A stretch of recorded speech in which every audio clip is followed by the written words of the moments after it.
Hello मेरे प्यारे शेर और शेनियों, कैसे हैं? आशा करते हैं आप सभी अच्छे होंगे, मस्त होंगे, तंदुरुस्त होंगे और अच्छे से स्टडी कर रहे होंगे। ठीक है, तो चलिए आज हम इस वीडियो में कराने वाले हैं चैप्टर 6 जनतंत्र का जन्म। इसके पहले आपका इसका 3 भाग मिलेंगे, 1, 2 और 3। पहले भाग में आपको शब्दार्थ मिलेंगे, यानी कि भावार्थ, जो पोयम है उसके हिंदी शब्दार्थ यानी कि भावार्थ मिलेंगे। और दूसरे टाइप में आपको यहाँ से ऑब्जेक्टिव क्वेश्चन और तीसरे टाइप में आपको मिलेंगे सब्जेक्टिव क्वेश्चन। तो पहला फर्स्ट टाइप हो चुका है, आप उसको जाकर चैनल पर देख सकते हैं। नहीं होगा तो इसका डिस्क्रिप्शन में आपको हम वीडियो का लिंक मिल जाएगा, आप वहाँ से उसको देख सकते हैं। इस वीडियो में हम कराने वाले हैं 50+ ऑब्जेक्टिव क्वेश्चन। ठीक है, तो प्लीज़ क्वेश्चन को लास्ट तक देखिएगा, वीडियो को लास्ट तक देखिएगा, वीडियो को लाइक कीजिएगा, शेयर कीजिएगा और चैनल पे नहीं तो चैनल को सब्सक्राइब करके जाइएगा, क्योंकि हम आपको जो भी कराते हैं बहुत ही सटीक्स और सरल भाषा में, हिंदी भाषा में कराते हैं। और ये जो है ना भाई, कराने में थोड़ा सा मेहनत होता है, क्योंकि सबसे पहले तो आपके लिए कंटेंट बनाना पड़ता है, कंप्यूटर में टाइप करना पड़ता है, टाइप करने के बाद इसको सेटिंग करना पड़ता है, फिर आपको यहाँ से आपको हम कराते हैं। तो भाई आपका एक दिन और आप 5 मिनट का जो वीडियो आप देख लेते हैं, 10 मिनट का वीडियो आप देख लेते हैं, हमारा उस वीडियो को बनाने में एक दिन का समय लग जाता है। और आप इस वीडियो को लाइक भी नहीं करते हैं, वीडियो को शेयर भी नहीं करते हैं और चैनल को सब्सक्राइब भी नहीं करते हैं। तो प्लीज़ वीडियो को सब्सक्राइब कर दीजिए, चैनल को सब्सक्राइब कर दीजिए करें और वीडियो को लाइक कर दिया करें, क्योंकि आपका 10 मिनट जाता है और मेरा उसमें आपका 10 मिनट के वीडियो में मेरा दिन भर का समय रहता है। आपको लगता है कि ये हम करा देते हैं, लेकिन हम कंप्यूटर पर जब बैठते हैं ना टाइप करने के लिए, तो हमको दिन भर का समय लग जाता है। ठीक है, तो चलिए विशेष कुछ बात बाद में भी कर सकते हैं। फिलहाल हम इस क्वेश्चन को सॉल्व करेंगे। 50+ क्वेश्चन है, तो जल्दी फास्ट में इसको करते जाएंगे और इसको आपका आंसर देते जाना है, फिर आपका आंसर बाद में भी आपसे पूछेंगे। ठीक है, सबसे पहले क्वेश्चन आया कि उर्वशी किसकी कृति है। उर्वशी किसकी कृति है? तो उर्वशी जो कृति है ये दिनकर का है। किसका है? दिनकर का। तो इस अगर ये नहीं पढ़े ना, तो इससे पहले आप जाकर आप मेरा जो ऑब्जेक्टिव जो क्वेश्चन से पहले भावार्थ वाले क्वेश्चन पढ़ लीजिएगा, उसमें डिटेल से हर चीज़ बताया गया है। उसको पढ़ने के बाद तो ऐसे ही आपका 10-20 ऑब्जेक्टिव क्वेश्चन सॉल्व हो जाएंगे। ठीक है, तो इस क्वेश्चन की बात करें तो इस क्वेश्चन का आंसर हो जाएगा बी, यानी कि दिनकर जी का। क्वेश्चन नंबर दूसरा देखें बच्चों, क्वेश्चन नंबर दूसरा क्या कर रहा है कि दिनकर को साहित्य अकादमी पुरस्कार किस कृति पर मिला था? तो ये मिला था संस्कृति के 4 अध्याय पे मिला था, यानी कि डी द राइट आंसर हो जाएगा। क्वेश्चन और बात करते हैं तीसरा। क्वेश्चन नंबर तीसरा क्या कहता है कि दिनकर को ज्ञानपीठ का पुरस्कार किस रचना से प्राप्त हुई है? तो ये प्राप्त हुई है उर्वशी से। उर्वशी रचनाकार जो लिखे हुए थे, कविता लिखे थे, कहानीकार रचना, उससे इनको प्राप्त हुआ था, यानी कि बी द राइट आंसर हो जाएगा। क्वेश्चन नंबर 4 बात करें बच्चों, तो क्वेश्चन नंबर 4 क्या करा है कि इसे दिनकर ने कविता में जनतंत्र का जन्म शीर्षक कविता में दूधमुही शब्द का प्रयोग किसके लिए किया गया? दूधमुही शब्द का प्रयोग किया गया है, ये किसके लिए किया गया? तो ये जनता के लिए कहा गया है। जनता के लिए क्यों कहा गया है कि ये दूधमुही का शब्द इसलिए कहा गया है कि दूधमुही यानी कि जो बच्चा जो होता है ना, जिसको कोई चीज़ का आभास नहीं होता है, कोई चीज़ दे दो तो वह मान जाता है, तो वही कहते हैं कि बच्चा कोई दूधमुही नहीं है जो आपकी हर बात को मानेगा। अब वह जानकार हो गया है, समझदार हो गया है और आपके झांसे में आने वाला नहीं है, इसीलिए वो कहते हैं कि बच्चे दूधमुही अब मत समझो। तो यानी कि जनता के लिए इस शब्द का प्रयोग किया गया है। अगला बात करते हैं क्वेश्चन नंबर 5। क्वेश्चन नंबर 5 क्या कर रहा है कि दिनकर किस विश्वविद्यालय के कुलपति बनाए गए थे? तो ये भागलपुर के विश्वविद्यालय। कहाँ के? भागलपुर के विश्वविद्यालय के, यानी कि सीधा राइट आंसर हो जाएगा प्यारे। अगला बात करें प्यारे कि क्वेश्चन नंबर 6 क्या कहता है कि जनतंत्र में कवि के अनुसार राजदंड क्या है? राजदंड क्या है? तो ये फावड़े और अहल है। क्या है? फावड़े और, यानी कि सीधा राइट आंसर हो जाएगा। क्वेश्चन और बात करते हैं 7। क्वेश्चन नंबर 7 क्या करा है कि कवि के अनुसार जनतंत्र के देवता कौन है? जनतंत्र के देवता कौन है? तो अगर इसकी बात करते हैं जनतंत्र की किसान और मजदूर है। कौन सा है? किसान और मजदूर। तो सीधा राइट आंसर हो जाएगा। क्वेश्चन नंबर 8 अगर बात करें प्यारे, तो क्वेश्चन नंबर 8 कहता है कि भारत सरकार ने दिनकर को कौन सा अलंकरण प्रदान किया है? तो ये पद्म भूषण से उन्हें सम्मानित किया है, अवार्ड दिया है सरकार ने उसे। किनको? तो दिनकर साहब को। कौन सा दिनकर? तो रामधारी सिंह दिनकर जी को। तो डी द राइट आंसर हो जाएगा। क्वेश्चन नंबर 9 देखते हैं प्यारे। क्वेश्चन नंबर 9 क्या कर रहा है कि दिनकर के प्रमुख काव्य कृति क्या है? दिनकर के जो प्रमुख काव्य कृति देखिए, रेणुका भी है, रसवंती भी है, कुरुक्षेत्र भी है, यानी कि बात करें तो इनमें से सभी जो हैं रामधारी सिंह दिनकर द्वारा कृत कहानियाँ हैं, रचनाएँ हैं। अगला बात करें क्वेश्चन नंबर 10 प्यारे कि दिनकर की गद्य कृति है। तो दिनकर की गद्य कृति क्या है? तो दिनकर आर्धनारीश्वर भी दिनकर जी का लिखा गया है, दिनकर की डायरी भी दिनकर जी के द्वारा लिखा गया है और व्हाट पीपल भी दिनकर जी द्वारा लिखा गया, यानी कि सभी जो है ये कृतियाँ दिनकर जी द्वारा लिखा गया, यानी कि दी राइट आंसर हो जाएगा। क्वेश्चन नंबर प्यारे बात करें 11। तो क्वेश्चन नंबर 11 क्या कर रहा है कि दिनकर जी के पिता का नाम क्या था? दिनकर जी के जो पिताजी थे, उनके पिताजी का नाम था रवि सिंह था। क्या नाम था? रवि सिंह। तो ये फर्स्ट ही चैप्टर में आपको हम बताए थे टॉपिक में, उसमें पूरा डिटेल दिया था। ठीक है, दिनकर ने अपनी पढ़ाई कहाँ तक की थी? दिनकर ने अपनी पढ़ाई जो की थी MA ऑनर्स किए थे। क्या किए थे? MA ऑनर्स किए थे, यानी कि बी द राइट आंसर हो जाएगा प्यारे।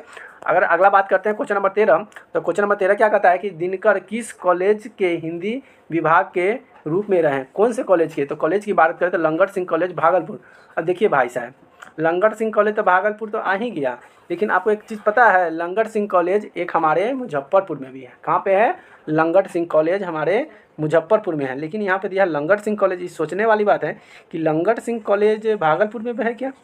तो वहाँ पे भी एक कॉलेज है, तो ये भागलपुर थे, क्योंकि मुजफ्फरपुर तो थे नहीं, वो मोकामा थे, और मोकामा से वो मैट्रिक की पढ़ाई किए, फिर उसके बाद वो पटना रहे, और वह एमए कॉलेज जो थे वो उसने किया लंगट सिंह भागलपुर से किया, यानी कि बी द राइट आंसर हो जाएगा। क्वेश्चन हम बात करते हैं 14। क्वेश्चन नंबर 14 क्या करा है कि किसे सिंहासन खाली करने की बात कह गई है? किसको कहा गया है कि सिंहासन खाली करो? राजतंत्र को और सामंतवादियों को, यानी कि दोनों को कहा है कि जल्दी से ना सिंहासन खाली करो, जनता आ रही है। जनता कौन सा? हम लोग जनता है ना, हम लोग आ रहे हैं, सिंहासन खाली करो। अगला बात है कि दिनकर जी का निधन कब हुआ था? तो दिनकर जी का जो निधन हुआ था 24 अप्रैल 1974 को हुआ था, यानी कि डी द राइट आंसर हो जाएगा। अगला प्यारे बात करते हैं क्वेश्चन नंबर 16 कि जनतंत्र का जन्म किसके कवि कौन है? तो बाजी लल्लू शाह है। जनतंत्र के लेखक है रामधारी सिंह दिनकर, यानी कि ए इधर राइट आंसर हो जाएगा प्यारे। अगला बात करते हैं क्वेश्चन नंबर 17 कि दिनकर का जन्म कब हुआ था? तो दिनकर जी का जो जन्म हुआ था ये 23 अप्रैल 1908 को हुआ था, 23 सितंबर 1908 को, यानी कि बी द राइट आंसर हो जाएगा। क्वेश्चन नंबर देखते हैं 18। क्वेश्चन नंबर 18 क्या करा है कि दिनकर का जन्म कहाँ हुआ था? तो दिनकर का जो जन्म हुआ था सिमरिया बेगूसराय में हुआ था। कहाँ हुआ था? सिमरिया बेगूसराय, यानी कि डी द राइट आंसर हो जाएगा। क्वेश्चन नंबर 19 देखते हैं प्यारे क्या कहता है। क्वेश्चन नंबर 19 कि इनकी प्रारंभिक शिक्षा कहाँ से हुई थी? तो इनकी जो प्रारंभिक शिक्षा गाँव से हुई थी, मोकामा से, ठीक है, यानी कि सीधा राइट आंसर हो जाएगा। क्वेश्चन नंबर 20 देखते हैं प्यारे। क्वेश्चन नंबर 20 क्या कहता है कि दिनकर की किस रचना की कर्ण को नायक बनाया गया है? तो ये नायक बनाया गया है रसीम मर्थी को, यानी कि बी द राइट आंसर हो जाएगा। क्वेश्चन नंबर 21 क्या कहता है प्यारे कि मिट्टी की ओर कृति है। मिट्टी की ओर कृति है क्या है? तो ये गद है। क्या है? गद, यानी कि बी द राइट आंसर हो जाएगा प्यारे। तो प्यारे और आगे देखो तो क्या कहता है कि मिट्टी की अबोध मूर्तें कौन है? मिट्टी की अबोध जो मूर्तें हैं वो जनता है। कौन है? जनता को ही मिट्टी का अबोध मूर्त कहा गया है। अगला प्यारे बात करते हैं प्यारे दोस्तों कि दिनकर जी की माता जी का नाम क्या था? बता दो जल्दी से ना, क्या था उनका नाम? तो मनरूप देवी था। क्या था? मनरूप देवी था। तो सीधा राइट आंसर हो जाएगा। हाँ, गिलास कहाँ? गिलास वहाँ देखो, गिलास होगा। तो उनके माता जी का नाम क्या था? तो मनरूप देवी था। क्या था? मनरूप देवी, यानी कि सीधा राइट आंसर हो जाएगा। क्वेश्चन नंबर अगला देखते हैं 25 नंबर। क्वेश्चन नंबर 25 क्या कहता है कि कवि के अनुसार देवता कहाँ मिलेंगे? तो कवि के अनुसार जो है देवता खेतों में, खलिहानों में मिलेंगे, यानी कि सी इज द राइट आंसर हो जाएगा। क्वेश्चन नंबर 25 देखिए क्या कहता है। क्वेश्चन नंबर 25 कि जो भगवान को मंदिर में खोजते हैं उन्हें कवि ने किससे संबोधित किया? तो उसे मूर्ख कहे हैं कि तुम मूर्ख हो कि भगवान को मंदिर में खोजते। भगवान तो पेड़ों में है, भगवान तो खेतों में है, भगवान तो खलिहानों में है, भगवान तो किसानों में है, मजदूरों में है, तुम कहाँ खोजते हो? इसलिए किसानों के साथ अच्छे व्यवहार करो, मजदूर के साथ अच्छे व्यवहार करो, उसमें भगवान निवास करते हैं।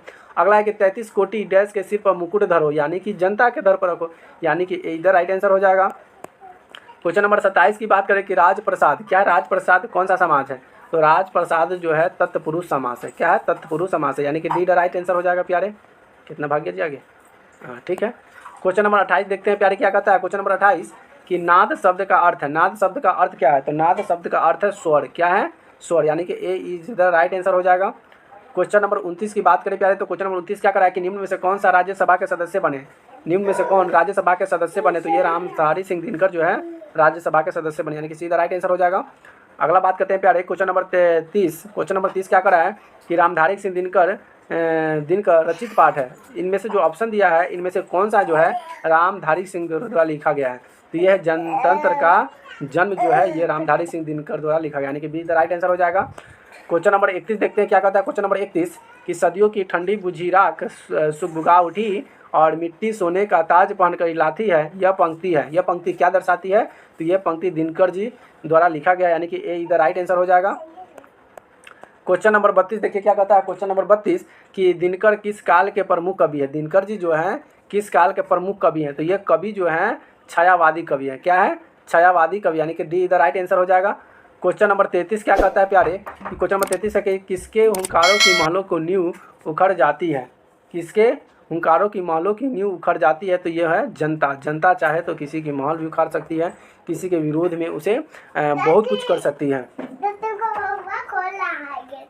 खोलने दो। क्वेश्चन नंबर 33 की बात करें कि दिनकर जी के कवि के साथ कवि के साथ साथ क्या था, तो कवि के साथ साथ गंध भी थे, गंधकार भी थे, यानी कि बी द राइट आंसर हो जाएगा। क्वेश्चन नंबर आगे हम बात करें, क्वेश्चन नंबर 35। तो क्वेश्चन नंबर 35 क्या करा है कि रामधारी सिंह दिनकर कहाँ के रहने वाले थे। तो रामधारी सिंह जो दिनकर जो थे बिहार के रहने वाले थे। कहाँ के रहने वाले थे, तो रामधारी सिंह दिनकर बिहार के रहने वाले थे, यानी कि D is the right answer हो जाएगा। क्वेश्चन नंबर 36 और आखिरी क्वेश्चन है, लास्ट क्वेश्चन है। देखिए क्या कहता है लास्ट क्वेश्चन की सदियों की ठंडी बुझी राग सुबगा उठी मिट्टी सोने का ताज पहन कर इकलाटी है, किस कविता के पंक्ति थे। तो कविता तो है जनतंत्र का जन्म है, यानी कि डी द राइट आंसर हो जाएगा। तो प्यारे ये 36 क्वेश्चन थे हमारे, जो कि वेरी इंपॉर्टेंट क्वेश्चन थे, VVI क्वेश्चन थे, ऑब्जेक्टिव क्वेश्चन, जो कि मैंने आपको सॉल्व कराया। और कुछ आपको यहाँ से प्रोजेक्ट वर्क है जो कि HW है, आपको यहाँ से हम सॉल्व कराएंगे, यानी कि आपको इसका कमेंट में इसका आंसर देना है, ठीक है। जैसे कि क्या है, उर्वशी किसकी कृति है, कवि के अनुसार जनतंत्र के देवता कौन है, रामधारी सिंह दिनकर कहाँ के रहने वाले थे, अभी हम आपको बताएं। उसके बाद नाद का अर्थ क्या होता है, ये भी आपको हम बताएं। ये सभी क्वेश्चन, और कवि के अनुसार देवता का कहाँ निवास करते हैं, ये भी आपको बताएं। तो सभी क्वेश्चन इंपोर्टेंट है कराए हैं, ये सभी का आपको आंसर क्या करना है, कमेंट में आपको जरूर आंसर देना है कि इसका आंसर क्या होगा। कमेंट में फटाक से यहाँ पे डाल दीजिए कि 5 का 4 3 का क्या होगा, उसका आंसर 5 लिख दीजिए, उसका आंसर जो था उसे लिख दीजिए, ठीक है। वीडियो देखने के लिए बहुत बहुत धन्यवाद, thank you so much, love you. मिलते हैं फिर अगले वीडियो में, तब तक के लिए बाय बाय, टाटा, सी यू अगेन।